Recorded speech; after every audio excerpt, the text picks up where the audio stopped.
के बहादुर जवानों ने पाकिस्तान को चारों खाने चित्त करते हुए उसको उसकी ही औकात में लाने का काम किया है।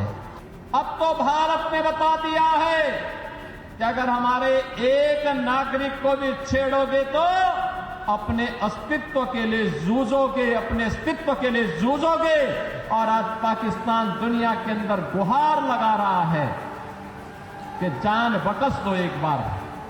भारत के बहादुर जवानों ने पाकिस्तान को चारों खाने चित्त करते हुए उसको उसकी ही औकात में लाने का काम किया है।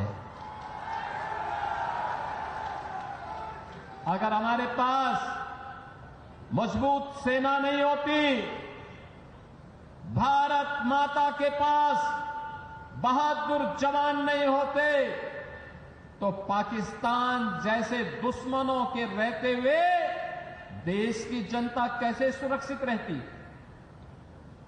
कैसे सुरक्षित रहती।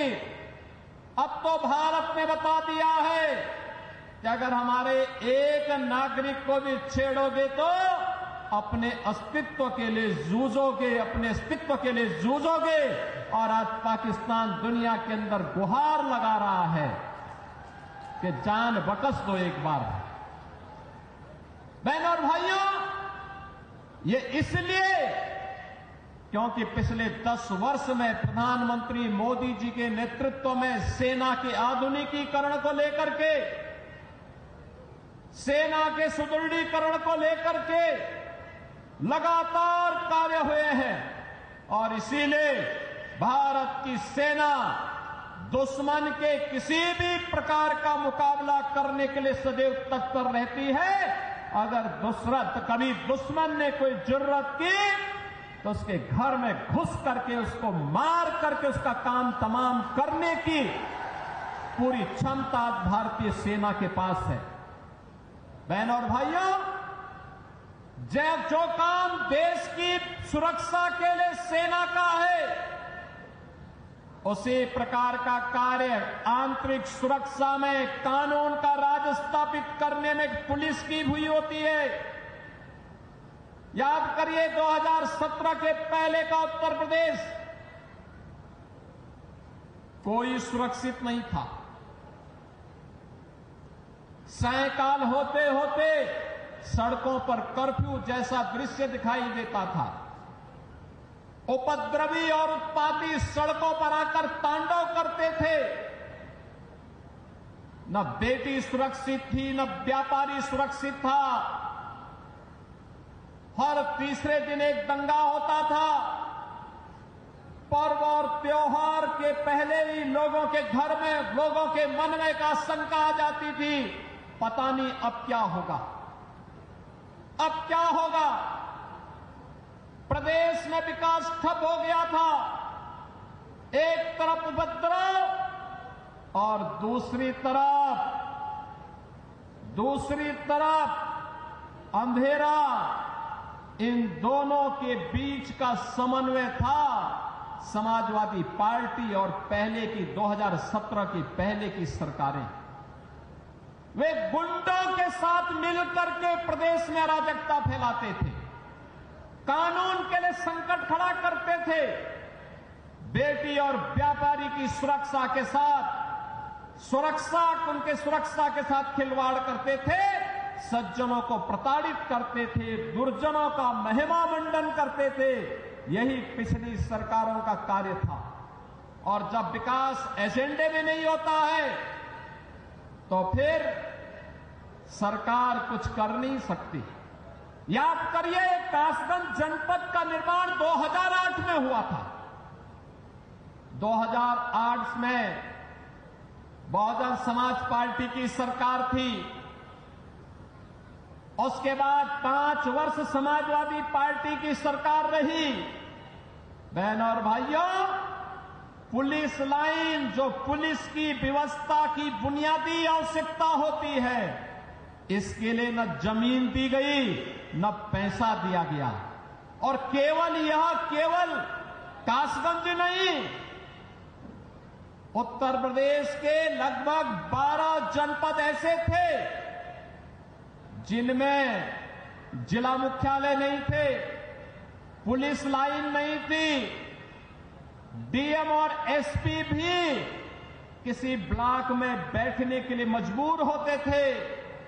बुनियादी सुविधाओं के अभाव में कैसे 25 करोड़ जनता की कोई सुरक्षा करता। लेकिन आज उत्तर प्रदेश पुलिस देश के अंदर एक मॉडल के रूप में देखी जा रही है, एक मॉडल के रूप में आधुनिक सुविधाओं से युक्त, हर प्रकार के संसाधनों से युक्त।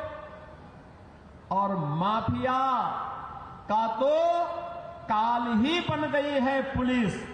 अब माफिया पैरेलल एक समानांतर सरकार नहीं चला सकता, किसी गरीब की प्रॉपर्टी पर कब्जा नहीं कर सकता, सज्जन शक्ति को प्रताड़ित नहीं कर सकता, बेटी और व्यापारी की सुरक्षा पे सेंध नहीं लगा सकता है। अगर लगाएगा तो उसे मालूम है अगले चौराहे पर यमराज उसका इंतजार कर रहा होगा और फिर राम नाम सत्य है कि यात्रा निकलनी प्रारंभ हो जाएगी। बहनों और भाइयों, ये नए भारत का नया उत्तर प्रदेश है। आज मुझे 191 करोड़ रुपए की लागत से बने हुए कासगंज के अत्याधुनिक पुलिस लाइन के लोकार्पण का अवसर भी प्राप्त हो रहा है। ये लोकार्पण केवल एक पुलिस के लिए नहीं, पुलिस के लिए यहां अत्याधुनिक सुविधाएं दी गई हैं। 1000 बैरक बनाए गए हैं, 1000 पुलिस कार्मिकों के लिए बैरक बनाए गए हैं। यहां पर पुलिस के जुड़े हुए अधिकारियों के लिए आवासीय सुविधा भी दी गई है। पुरुष हो या महिला कांस्टेबल या अधिकारीगण, इन सबके लिए सुविधाएं दी गई हैं। ऑडिटोरियम भी बनाया गया है, लेकिन साथ साथ यहां पर पुलिस की वे आधुनिक सुविधाएं भी इनको प्राप्त हो रही हैं जो एक आधुनिक पुलिस को प्राप्त होने चाहिए। और ये मॉडल बना है। उत्तर प्रदेश पुलिस आवास निगम ने एक समय सीमा के अंदर इसे निर्माण करते हुए आज समर्पित किया है और यह कार्यक्रम अनवरत रूप से आगे बढ़ेगा।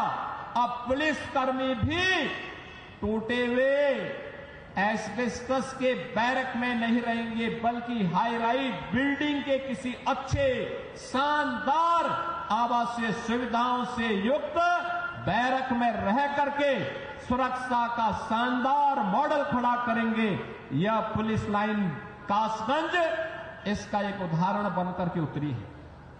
मैं इस अवसर पर उत्तर प्रदेश पुलिस को, उत्तर प्रदेश पुलिस आवास निगम को और कासगंज पुलिस को हृदय से बधाई देता हूं, जो इन सभी सुविधाओं का लाभ आज यहां प्राप्त करने जा रहे हैं।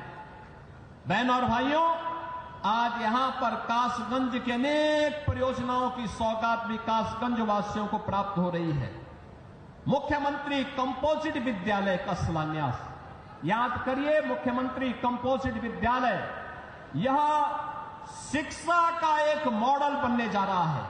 अटल आवासीय विद्यालय की तर्ज पर अटल आवासीय विद्यालय 6वीं क्लास से 12वीं तक है, लेकिन मुख्यमंत्री कंपोजिट विद्यालय, बहनों और भाइयों, यह प्री प्राइमरी से लेकर के 12वीं तक होगा और हमारा प्रयास होगा पहले चरण में जनपद स्तर पर, दूसरे चरण पे तहसील स्तर पर, तीसरे चरण में ब्लॉक स्तर पर, चौथे चरण में न्याय पंचायत स्तर पर विद्यालयों की एक श्रृंखला खड़ी होगी और उत्तर प्रदेश के गरीब का बच्चा भी आधुनिक शिक्षा से युक्त होकर के देश के विकास में अपना योगदान देगा।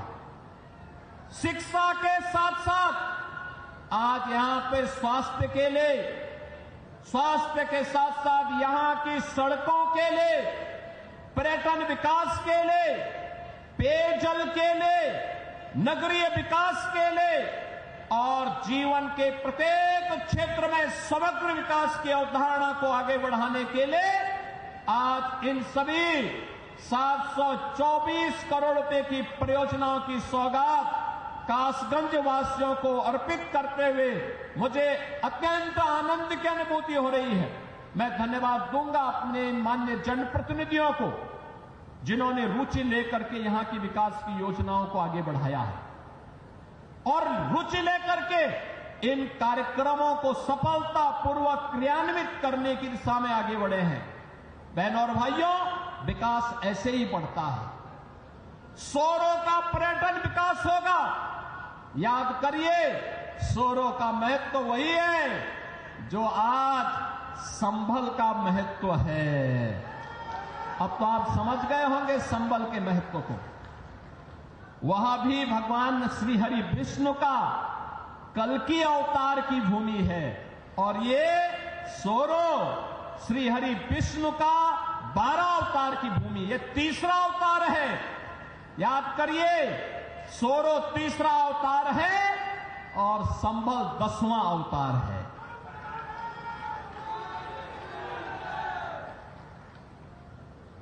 श्री हरि विष्णु का ही अवतार भगवान श्री कृष्ण भी हुए और श्री हरि विष्णु का ही अवतार मर्यादा पुरुषोत्तम भगवान श्री राम भी हुए।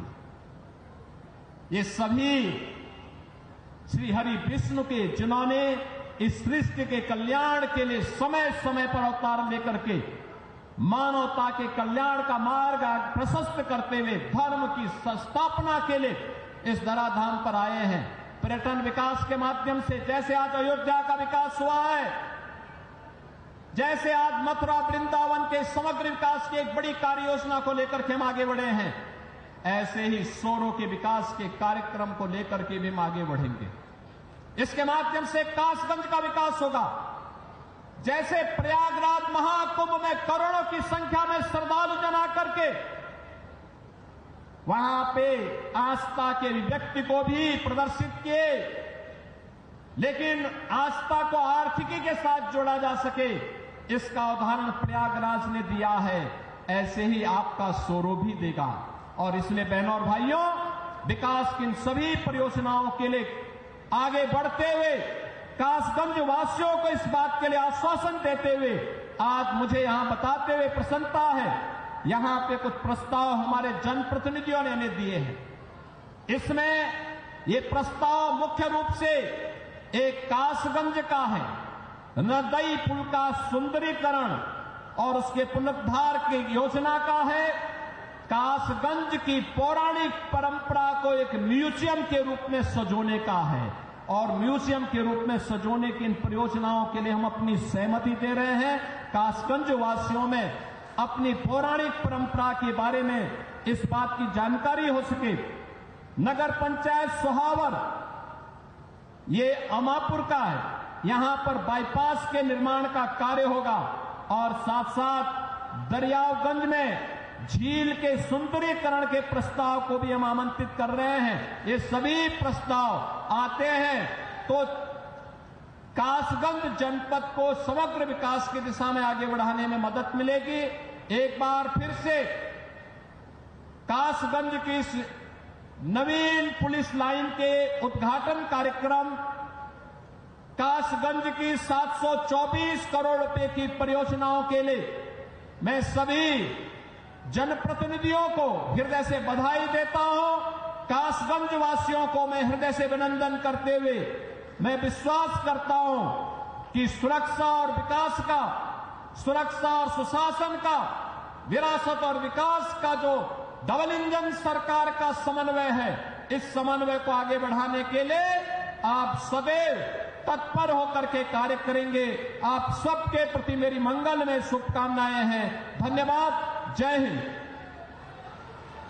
बहुत बहुत धन्यवाद। आपने प्रेरणादायक संबोधन से हम सभी को अन्वित कर रहे थे। परम आदरणीय श्रद्धेय श्री माननीय मुख्यमंत्री जी, एक बार